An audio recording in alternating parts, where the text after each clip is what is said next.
Magandang umaga, Pilipinas. Saan ba ang lakad mo ngayong araw ng Huwebes? Para handa ka sa magiging lagay ng panahon, silipin muna natin yung magiging lagay niyan sa mga piling lungsod sa bansa. Dito sa may bahagi ng Cabanatuan hanggang sa may Kalayaan Islands, Dumaguete, Rojas, Catbalogan, Tagbilaran, Surigao, General Santos at sa may Dipolog, inaasahan po natin dyan itong pangkalahatang maaliwalas na panahon. Ano po bang ibig sabihin yan? Kapag sinabi natin na maaliwalas na panahon, inaasahan po natin yung bahagya hanggang sa maulap na kalangitan at may tsansa ng mga pulupulong pag-ulan o pagkidlat at pagkulog. Sa Kalapan naman, mataas po yung tsansa ng mga pag-ulan within the day, kaya naman huwag kalilimutan na magdala ng payong sa inyong mga lakad. Sa mga nakabakasyon naman, narito ang magiging lagay ng panahon sa mga tourist destinations sa Pilipinas.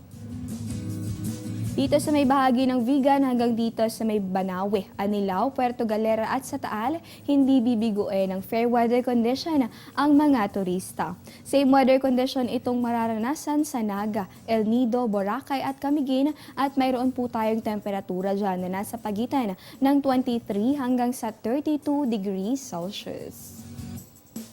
Diyan lamang po kayo, magbabalik pa kami matapos ang isang paalala.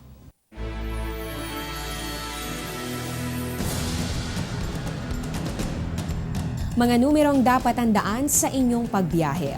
136 para sa MMDA.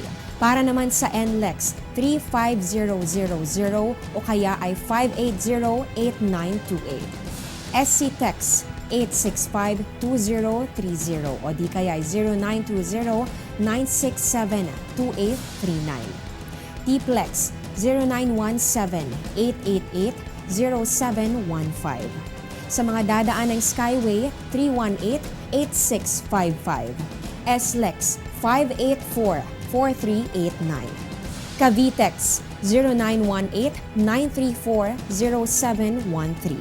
Star Tollway, 752-2277. Lagi maging handa upang ang biyahe di maantala.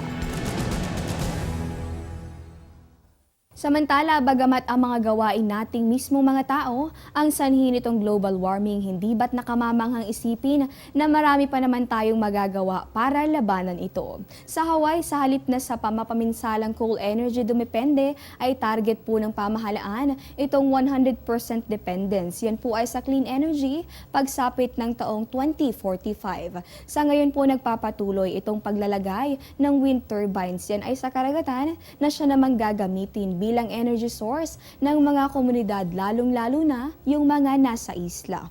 Ayon sa US Department of Energy, sa taong 2030 ay kaya nang mag-supply ng 54 megawatts ng kuryente mula po yan sa wind energy at yan po ay maseserbisyuhan itong 16 na milyon na mga kabahayan. At yan po muna ang latest mula rito sa Pag-asa DOST. Ito po ang Panahon TV kung saan walang pinipiling panahon ang pagbibigay impormasyon.